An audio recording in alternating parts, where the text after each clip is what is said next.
back to Caffeinated Thoughts. This is Shane Vanderhurt, and you're listening to part 3 of my interview with State Senator Brad Zaun, Republican candidate for Iowa's 3rd Congressional District seat.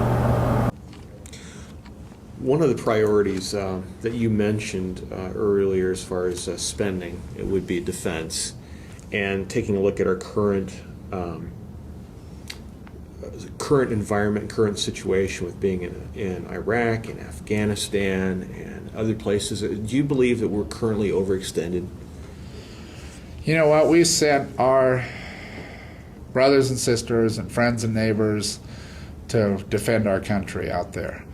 One thing I promise is this: I will not send our troops into combat and then vote against funding those troops. And that's exactly what Congressman Boswell's done.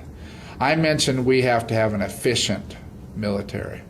What I strongly object to is all the money that has disappeared because of lack of accountability to rebuild Iraq that was reported here not too long ago. Sure. I believe that, and I salute Congressman Boswell for his service to our country, but I believe that he has forgotten, the people and the military, and has been disingenuous in regards to the way he's treated them. I can tell you that we've got to listen to General Petraeus. All of us in the United States Congress need to listen to the people that have the boots on the ground. And obviously the surge has worked. I was asked by the Des Moines Register this last week. Are you talking surge in Iraq? Surge in Iraq. Okay.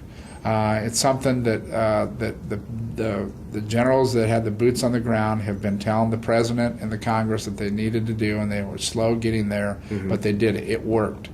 And General Petraeus is the only person that I would sit down and listen to in regards to what we need to do in anywhere, in particular in Afghanistan. Okay. Do you think the Obama administration is doing enough?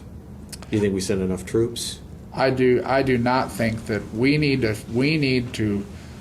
However, General Petraeus is telling us we need to do to have success and to win, and to win is to allow the Afghanistan government to take over responsibility. That's what we're going through in Iraq. And I think that we need to listen to him, and I don't think that the White House and the United States Congress is listening to him closely enough, and we need to make sure they have the resources that they need to be successful there. Okay. Recently it came out that, and we've suspected it for years, but parts of the Pakistani ISI has been funding the Taliban, and what is your view on Pakistan as an ally in the war on terror? What route do you think we should take in regards to a relationship with Pakistan? Do you think the Obama administration is doing the right thing, or do we need to take a hard line? Well, I think that Pakistan, I would say, to answer your question, is I'm skeptical about what's going on. We always need to negotiate and try to create a good relationship with all of our partners and some of the people that we are questioning that with their if they are an ally or what's going on. But I think that this is a scary world right now. If you look at what's going on with Venezuela, you look what's going on with Iran, and you wonder about some of the things that are going on with Russia and in regards to them selling, military,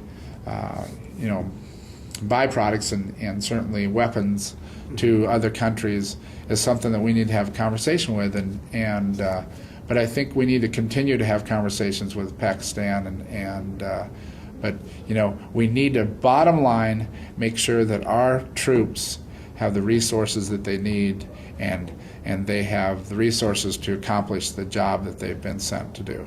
Okay. In relationship to with Iran and the development of a nuclear program, do you believe we need to have direct talks with Iran? Do you think we need to pursue further sanctions? is the Obama administration on? Well, on I think course? that the sanctions work, and I wouldn't change that.